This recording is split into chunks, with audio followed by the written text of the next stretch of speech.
the bell icon on the YouTube app and never miss another update.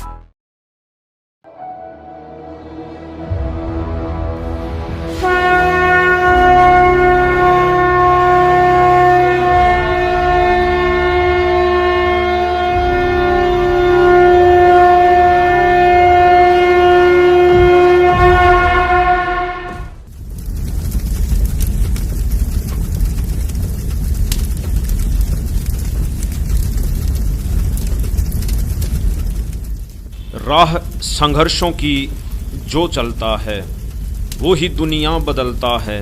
जूझता है जो अंधियारी रातों से, अक्सर सूरज बनकर वो ही चमकता है। जी हाँ, इतिहास गवाह है, जब जब सच्चाई के लिए संघर्ष हुआ है तब तब वो संघर्ष बड़ा परिवर्तन लेकर आया है। संघर्ष नानक जी ने किया, संघर्ष ईसा मसीह जी ने किया, संघर्ष महापुरुष करते आए हैं और परिवर्तन भी होते आए हैं। ऐसा ही एक बहुत बड़े परिवर्तन की आहट आज सुनाई दे रही है संत रामपाल जी के संघर्ष के साथ। जी हाँ, संत रामपाल जी महाराज जो पिछले 24 साल से सच्चाई को उजागर करने के लिए संघर्ष कर रहे हैं। इस संघर्ष की नींव 600 वर्ष पहले कबीर साहिब जी ने रखी थी, जिसको संत रामपाल जी महाराज पूरा करने पर लगे हुए हैं। जितने भी संत आए हैं, लाखों करोड़ों प्राणियों को मिसगाइड करने का दोष इन पर इतना गिर जाएगा कि कई लाखों वर्ष ये नरक में डाल दिए जाएंगे। आज ये अंडी पाके फिरे हैं, आज ये किसी की नहीं सुनते क्योंकि इनकी पिछले पुण्य चल रहे हैं और लाखों करोड़ों व्यक्ति इनको प्रणाम करने वाले श्रद्धालु हैं और ना जाने कितना दान का वो आनंद ले रहे हैं। इस दास ने 20 वर्ष हो गए, पहले तो आदेश नहीं था गुरुजी का किसी को नाम देने का। पहले वैसे दास प्रचार किया करता था, अपने गुरुजी के पास ले जाकर नाम जलाया करता था। और सन 1994 से आज तक 16 वर्ष हो गए जो दास ने मजदूरी की है। गला मेरा खराब हो गया, शरीर भी कोई विशेष रहा नहीं क्योंकि दिन रात मेहनत परिश्रम करने से कभी आहार किया कभी ना किया,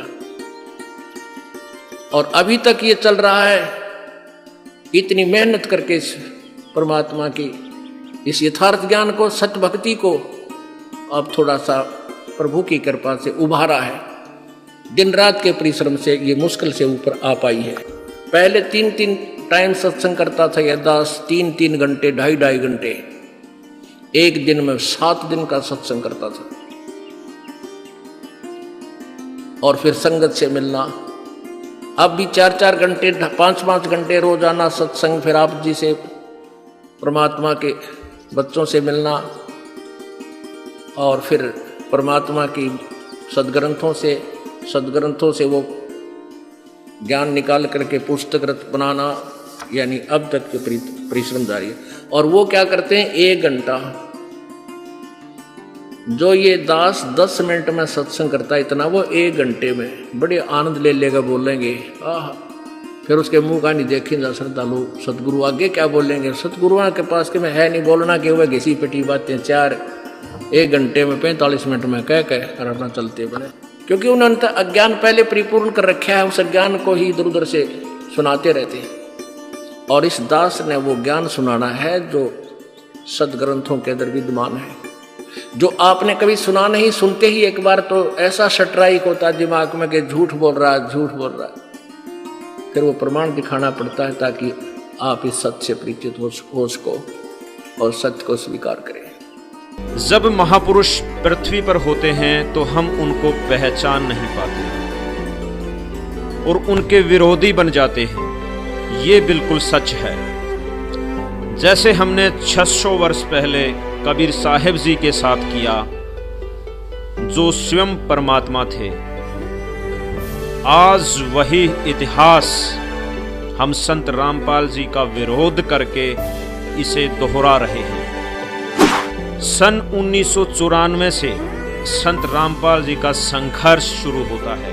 सन 1994 के बाद संत रामपाल जी अच्छी खासी जूनियर इंजीनियर की नौकरी और खुशहाल परिवार को छोड़ विश्व की आत्माओं को जगाने में लग गए। इसके बाद उन्होंने दिन रात एक करके भक्त समाज को जागरूक किया और भटके हुओं को मोक्ष का रास्ता दिखाते हुए कभी पीछे मुड़कर नहीं देखा।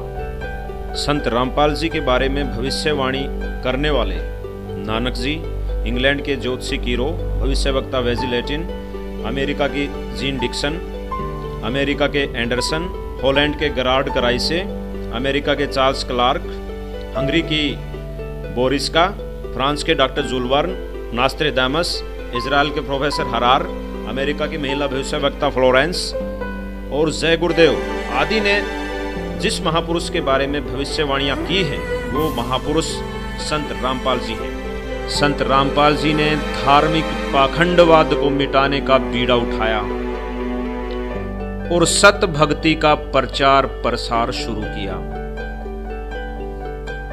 स्वामी रामदेवानंद जी महाराज ने 1994 को संत रामपाल जी महाराज को नाम दीक्षा देने की आज्ञा दी।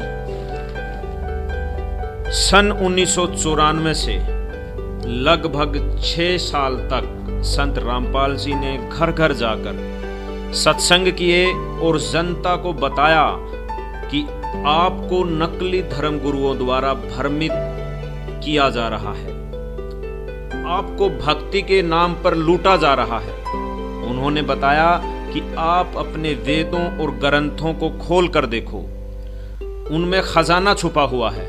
सदग्रंथ क्या बता रहे हैं और हमारे मुल्ला, काजी, पंडित क्या बता रहे हैं। संत जी ने सदग्रंथों और प्रमाणित संतों की वाणियों से सिद्ध किया कि कबीर साहिब जी ही परमात्मा हैं, जो सतलोक में रहते हैं और समय समय पर पृथ्वी पर आकर अपनी आत्माओं को चेताते रहते हैं।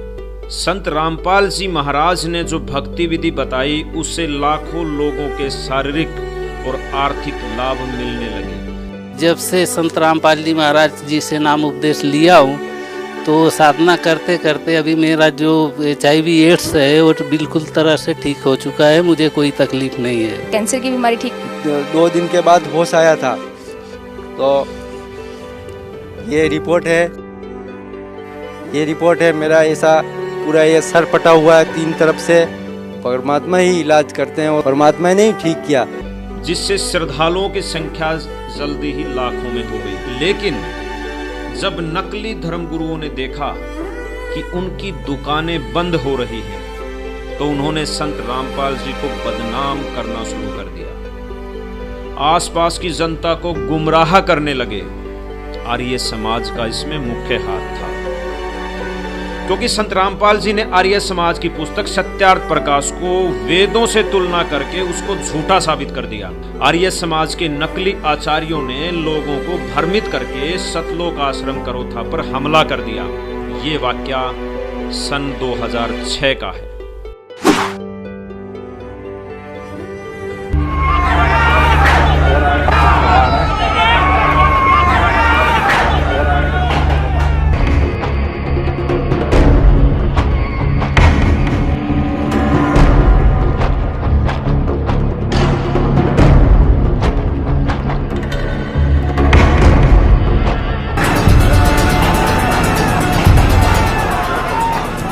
अब आपको दिखाते हैं किस तरह से सतलोक आश्रम पर कब्जा किया है और पुलिस मूक दर्शक बनकर अभी भी देख रही है।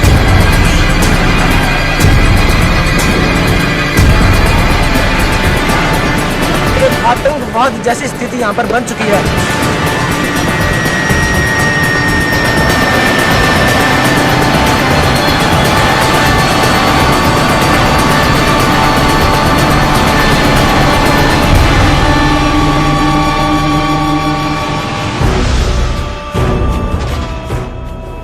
इस संत के ज्ञान का उत्तर ज्ञान से न देकर लाठी व बंदूकों से दिया गया।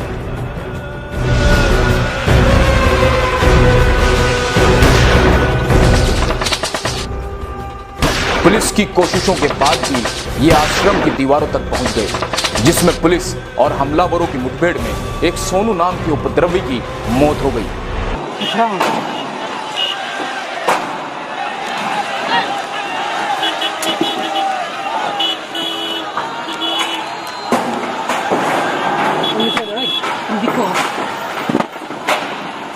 मेरा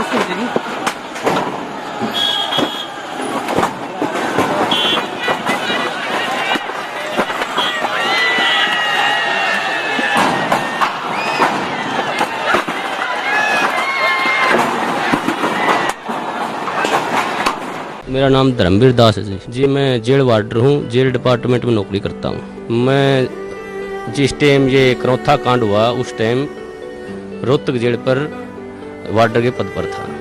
तो फिर कुछ दिन के बाद पता चला भाई संत रामपाल जी महाराज रोहतक जेल में आएंगे। तो हमारी वहाँ पर ड्यूटी थी, हमने देखा, सोचा भाई यहीं बात करेंगे, आके पूछेंगे उनसे क्या ये वास्तविक सच्चाई है। उसके बाद फिर गुरु जी जेल में आए। जेल में आने के बाद वो दिन मैं उस दिन को बहुत खुशकिस्मत मानता हूँ कि उस दौरान मेरी जहाँ पर गुरुजी बंद थे वहाँ पर मेरी ड्यूटी लगी हुई थी। उसके बाद गुरुजी यहाँ से सुबह जैसे ही गुरुजी को मैंने नज़दीक ही गया, गुरुजियों ने मेरे से पूछ लिया कि भाई हवलदार कौन से गांव का है तू? माँ जी मैं कंडेला गांव का। हाँ, गुरुजी संत रामपाल जी महाराज ने मेरे ही बड़े भाई का नाम ले दिया। एक ओम प्रकाश है भाई, मेरा कंडेला का बहुत बढ़िया भगत है। देखो कितनी अखबार में कितने सुनने के कारण मैं अपने भाई को मना कर दिया कि मैं नहीं जानता। इतना बुरा प्रचार सुनने के बाद मैंने अपने भाई को भी खुद मारा, माँ भाई मैंने ये कह दिया कि मैं नहीं जानता उसको। एक दिन मैं कैसेट सुन रहा था, रात के 9:30-10 बजे का टाइम था। तो एक कैसेट, इतनी मार्मिक कैसेट थी, उसमें मैं क्या बताऊं, मेरे गुरुजियों के लिए मेरा हृदय फट गया था।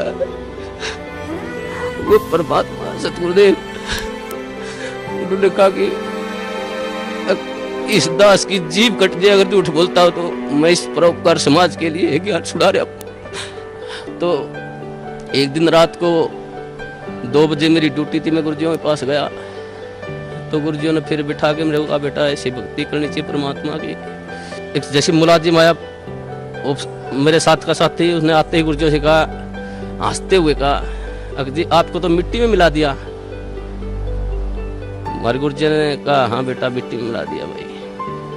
लेकिन ऐसा उदाहरण दिया हमारे गुरुजियों ने एकदम से सटीक, भाई जमींदार 40 किलो अन्न मिट्टी में मिलाता है, 70 मन उठा के ले जाता वहां से। वैसे तो इस पृथ्वी पर संत आता वो जेल में आना नहीं चाहिए वैसे तो, लेकिन इस संत को, इस दास को याद करा करेंगे कि उन दुष्ट आचार्यों ने अपनी रोजी रोटी के लिए ऐसे संत को जिसकी आंखों में बिठाकर पूजा करनी चाहिए उसको जेल में डलवा दिया। ऐसा मार्ग जो पृथ्वी पर संत रामपाल जी महाराज जी चला रहे थे उस मार्ग को लगभग 2.5 वर्ष के लिए बंद करवा दिया। ऐसा मार्ग, हे परमात्मा, ऐसा गुरुजियों से वहां देखता जो गुरुजियों पर आरोप लगाए गए, ऐसे आरोप इंसान पागल होकर मर जाए, ये तो समर्थ परमात्मा है। जी हाँ, नकली आचार्यों ने जनता को गुमराह करके सतलोक आश्रम करौथा पर हमला करवा दिया। संत रामपाल जी महाराज के बिना कोई दोष 22 महीने जेल में गुजारे। तरह तरह की अफवाहें फैलाई गई। न्यूज़पेपर, प्रिंट मीडिया ने अफवाहें फैलाने में कोई कसर बाकी नहीं छोड़ी। लेकिन 22 महीने बाद संत रामपाल जी व उनके शिष्यों की जमानत होती है। सत कबीर दुआरे तेरे पर एक दास भिखारी आया। सत कबीर दुआरे तेरे पर एक दास भिखारी आया। और वो एक बार फिर आश्रम बरवाला हिसार में खुल जाता है। फिर श्रद्धालु देशों विदेशों से आना शुरू हो जाते हैं। लेकिन विरोधी लोग जिनकी दुकानें बंद हो रही थी उनको यह रास नहीं आ रहा था। वो 2 FIR जो उसी के प्रशासन में दर्ज है उसमें लिखा गया कि ये सामान आश्रम करौथा का लूटा गया और बाद में उन अपराधियों का पता नहीं लगा, वो अनट्रेस्ड हो गई। ये सरकार की चाल होती है। पुलिस प्रशासन के अधिकार में करौथा आश्रम, उसमें चोरी, बाद में FIR दर्ज, अपराधियों का ना मिलना, फाइल बंद हो जाना। हमेशा सर्वोच्च न्यायालय का फैसला सिर माथे पर। 18 फरवरी 2013 को संत रामपाल जी महाराज की दया से वो दिन आया कि माननीय सुप्रीम कोर्ट ने वो याचिका खारिज कर दी और हाई कोर्ट के निर्णय को जारी रखा कि आप करोथा आश्रम को भक्ति मुक्ति ट्रस्ट को सौंप दे। भक्तों में खुशी की लहर दौड़ गई, लेकिन एक राक्षस कभी भी भक्तों की खुशी देखकर खुश नहीं होता। उसने ये देखा कि परम संत के परम भगत खुश है, उसने अपनी प्रशासन की चाल फिर शुरू कर दी। 7 अप्रैल 2013 का वो ऐतिहासिक दिन आया जिस दिन हमें अपना छीना हुआ, लुटा हुआ और हम पिटे हुए भक्तों को हमारा घर मिला। और 7 अप्रैल को हमें मिला आश्रम।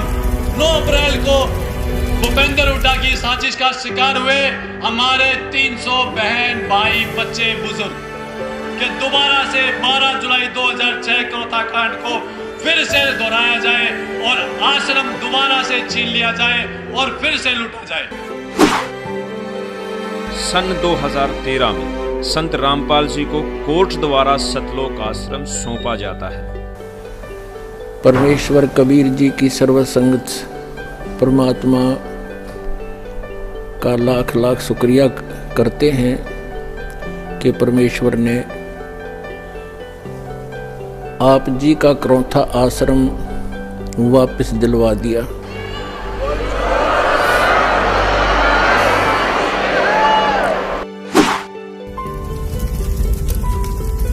एक बार फिर सतलोक आश्रम पर उन्हीं उपद्रवियों द्वारा हमला किया जाता है। पुलिस और उपद्रवियों की झड़प होती है। एक बार फिर वही चीजें दोहराई जाती हैं जो 2006 में दोहराई गई थी। संत रामपाल जी पर फिर झूठा मुकदमा बनाया जाता है, जबकि संत रामपाल जी तो करोथा में थे ही नहीं। वे तो वहां से लगभग 150 किलोमीटर दूर बरवाला आश्रम में सत्संग कर रहे थे। एक बार फिर झूठ का पुलिंदा बनाया जाता है। तत्कालीन सरकार भी विरोधियों का सहयोग करती है, जैसे 2006 में किया गया था। अब और जुल्म पे जुल्म किए जाते हैं। सन 2014 आता है। अब चौथी बार फिर आश्रम पर हमला किया जाता है। अब की बार हमला करने वाला खुद प्रशासन था, खुद सरकार थी। संत रामपाल जी के 6 शिष्यों को पुलिस मार डालती है। और इसमें सबसे बड़ी जो आश्चर्यजनक बात थी वो ये थी कि इनका दोष भी संत रामपाल जी पर गढ़ दिया जाता है, उनके शिष्यों के सिर लगा दिया जाता है। 18 नवंबर 2014 को ये हमला किया जाता है। सभी षड्यंत्रकारी ताकतें संत रामपाल जी के खिलाफ कार्य कर रही होती हैं। जैसे 600 वर्ष पहले कबीर परमात्मा जी के साथ तत्कालीन राजा ने किया था। संत रामपाल जी को झूठे मुकदमों में फंसाया गया, तरह तरह के आरोप लगाकर टॉर्चर किया गया।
परमात्मा जी ने भी यही बातें 600 वर्ष पहले हिंदू मुसलमानों को बताई थी, जो आज संत रामपाल जी महाराज बता रहे हैं। मैंने कहा आज हम एक ऐसे व्यक्ति की विराट छाया में खड़े हैं जिनके नाम का अर्थ होता है महान।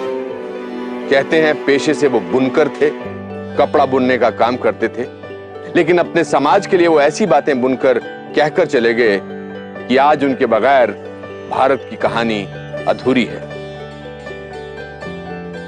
एक बात और, वे व्यक्ति आज से 600 साल पहले हुए और उनके बारे में यह भी कहा जाता है कि अगर आज वो होते तो ना जाने कितने मुकदमे हो गए होते उन पर। जी, उन्हें कबीर कहते हैं। जी हाँ, अनुपंखेर जी सही कह रहे हैं कि यदि आज कबीर साहिब जी होते तो वो जेल में होते, उन पर सैकड़ों मुकदमे होते, झूठे मुकदमे होते।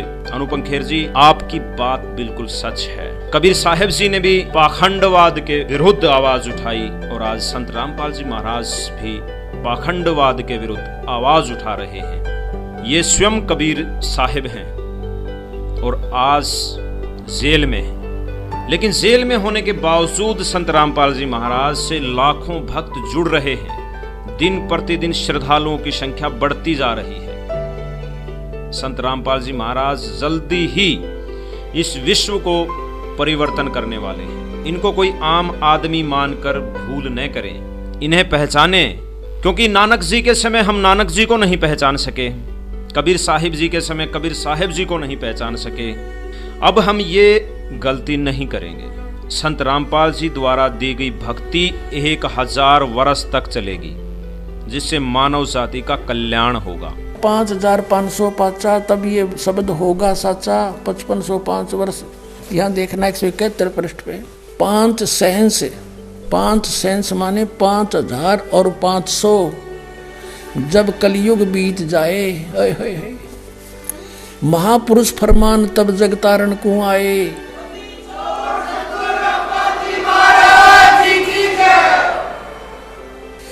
ये कहा कि सब ही नारी और नर शुद्ध तब, जब ठीक का दिन आवंत, और कपट चातुरी छोड़ के वो शरण कबीर गहनते। बोलो सतगुरुदेव।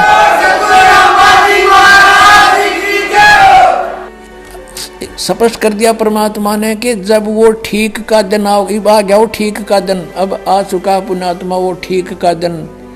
कहते हैं सब ही नारी नर शुद्ध, यानी सब बुराई त्याग देंगे। हाहाकार मचरी, लूट खसोट रिश्वतखोरी, दहेज ले लेके एक दूसरे को सता रहे हैं।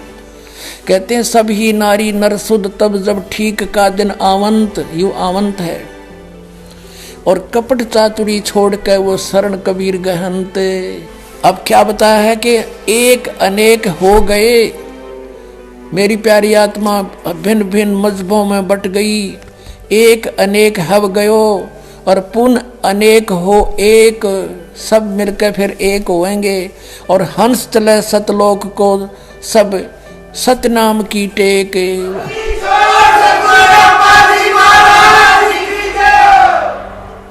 तो यहाँ बताते हैं, तो ऐसे इसका अर्थ ये बनाया है कि घर घर बोध विचार हो, दुर्मति दूर बहाए, और कलयुग में सब एक हो गए और बरते सहज स्वभाव। कति प्यार से रहा करेंगे, कोई किसी को दुखी नहीं करेगा, भगवान से डरने वाले हो जाएंगे। अब बगैर ज्ञान के हम ये सबको बदकुमत कर रहे थे, अब हमें ज्ञान हो जाएगा, फिर हम गलती बिल्कुल नहीं करेंगे, कर ही नहीं सकते। चलिए आज जान ही लेते हैं कि संत रामपाल जी क्या गुनाह करते जा रहे हैं। क्या भक्ति मार्ग में फैले पाखंडवाद को मिटाना गुनाह है? क्या दहेज प्रथा को खत्म करना गुनाह है? क्या भ्रूण हत्या को समाप्त करना गुनाह है? क्या मोक्ष का सच्चा रास्ता बताना गुनाह है? क्या विश्व भर से रिश्वतखोरी, मांसाहार और नशे को मिटाना गुनाह है? क्या स्वच्छ समाज का निर्माण करना गुनाह है? क्या भ्रष्टाचार पर आवाज उठाकर भ्रष्टाचार को मिटाना गुनाह है? या फिर लाखों परिवारों को सच्ची भक्ति देकर सुखी बनाना गुनाह है? अगर ये सब गुनाह हैं तो ये गुनाह होते रहेंगे, क्योंकि एक अच्छे समाज और विश्व कल्याण के लिए ये गुनाह जरूरी हैं। और आप सबसे भी अपील है कि आप भी इन गुनाहों में शामिल हो जाइए, क्योंकि परिवर्तन होने वाला है और दुनिया बदलने वाली है। जय हिंद, जय भारत।